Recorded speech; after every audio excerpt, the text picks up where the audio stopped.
And I'm sure you heard President Trump recently came on, and I think it was on an airplane. Maybe it was Air Force One. He was questioned, and he described the Iranians as among the most evil people on earth. When there is no strategy in war, there is no end to the war. We never had a strategy. I think the problem in Washington was that, first of all, it's a combination of ignorance and arrogance. We did not have a high opinion of Iran and its military capabilities. We didn't understand Iran. Iran is Persia. It's been around for 2,700 years. This is a large civilizational state. And this state is not going to roll over for Israel or us. And remember that all the demands that President Trump has set forth are Israeli demands. All we have been doing is acting as Israel's enforcer. And Israel's demands were never realistic. Because effectively, you give up not just your uranium enrichment, you're going to surrender your ballistic missile arsenal.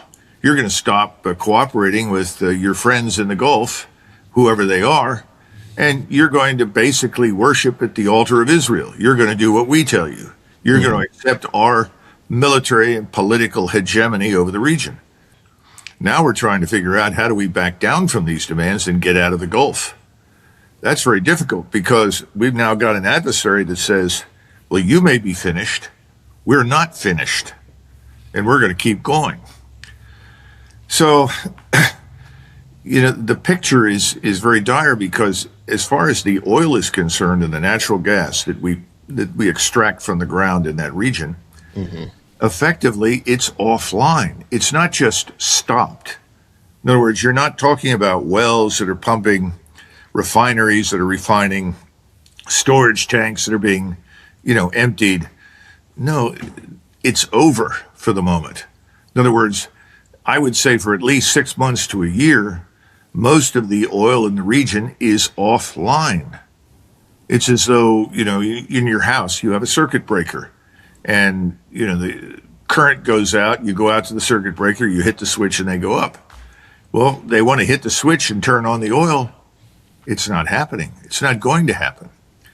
There's talk right now, we have to get back at these Iranians. We'll destroy Karg Island. That's the big oil terminal for the Iranians in the Persian Gulf. And they've made it very clear, if you destroy Karg Island, which is our oil terminal from their oil fields, then we will destroy all of the oil infrastructure in the Persian Gulf. And we've said, no, they'll never do that. Wrong. They will do it. Just look at what they've done already, and there's not a damn thing we can do to prevent it. We agreed privately in the 1930s to protect the Saudi oil resources. Now, what we found out is that we can't do that. We can't shoot down the missiles. We can't bring the Iranians, so to say, to heel. We couldn't even defeat the Houthis. Does anybody remember the Houthis? This tribe of backward Arabs living in the mountains in southern Yemen that everybody dismissed out of hand as incapable. They shut down the Red Sea. They shut down commerce to the Suez Canal. Why did we think if we could not stop that and defeat those people, how could we possibly take on a nation of 93 million people the size of Western Europe? And these people are very proud. They're proud of their origins, their culture, their identity, their history. We spit on it. That's the problem. And I'm sure you heard President Trump recently came on, and I think it was on an airplane. Maybe it was Air Force One. He was questioned, and he described the Iranians as among the most evil people on earth. What? Wow. Why? They chop the heads off of babies. What? No, that's not true. And we also know that however horrific that Hamas attack was on 7 October, what the Israelis did, it took that and magnified it and exaggerated it out of all proportion to reality. Trump has signed on for all this inflammatory rhetoric of hatred that he's borrowed from Mr. Netanyahu. It's catastrophic. How do you make peace with people when you talk about them in those terms? So this entire construct, this war, is all a function of Israel and the enormous amounts of money that wealthy Zionist billionaires in the United States have poured into President Trump and Congress for many years, by the way, to ensure that whatever they wanted to happen, which they deemed to be in Israel's interest, would happen.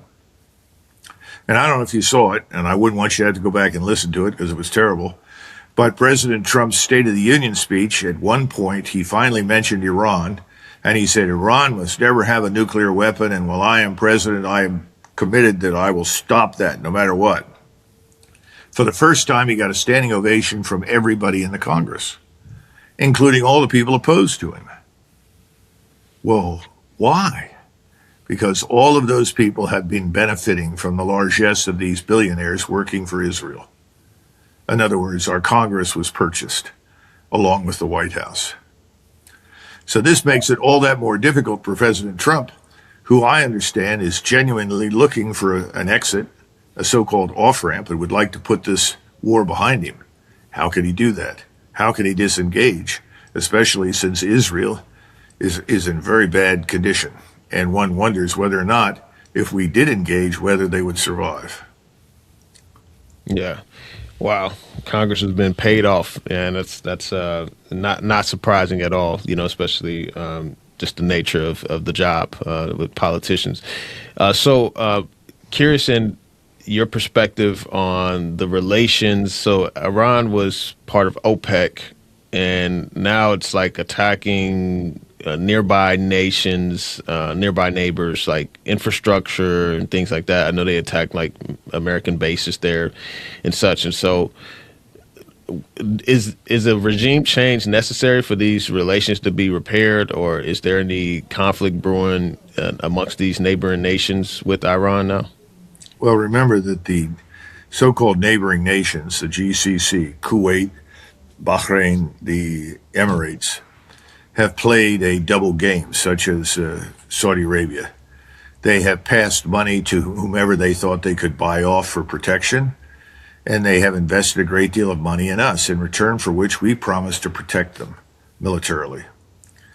That's over because it's demonstrated that we can't protect them. The notion of deterrence, if you will, deterring Iran, has failed. Now, these countries did not directly join with Israel in precipitating this war, but they have been playing a double game with the Israelis.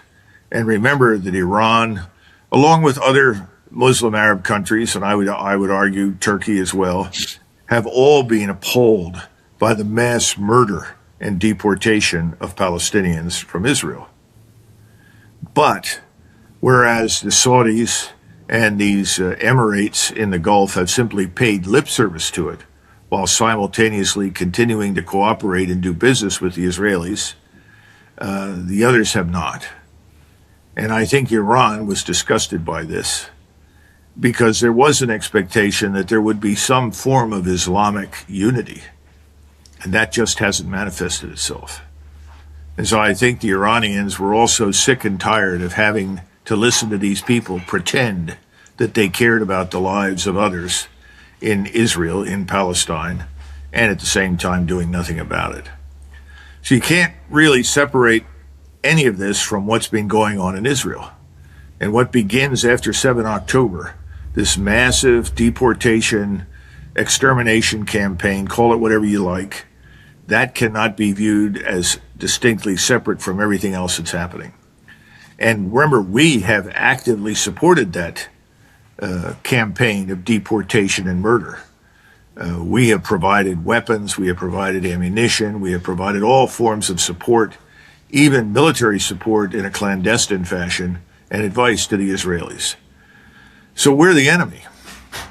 And we have been the enemies of Iran since 1979. We've never been willing to sit down and really talk to these people and treat them as equals. We don't treat anybody as an equal. Either we bully you and you get in line, or they come back and bully you with military power. That's been our approach. I think the world is sick of it. And I think the Iranians have a lot of support around the world because they see Iran as standing up to the bully. Mm-hmm. So all of this plays into the psychological aspects of the campaign. It's also why it's so difficult to stop.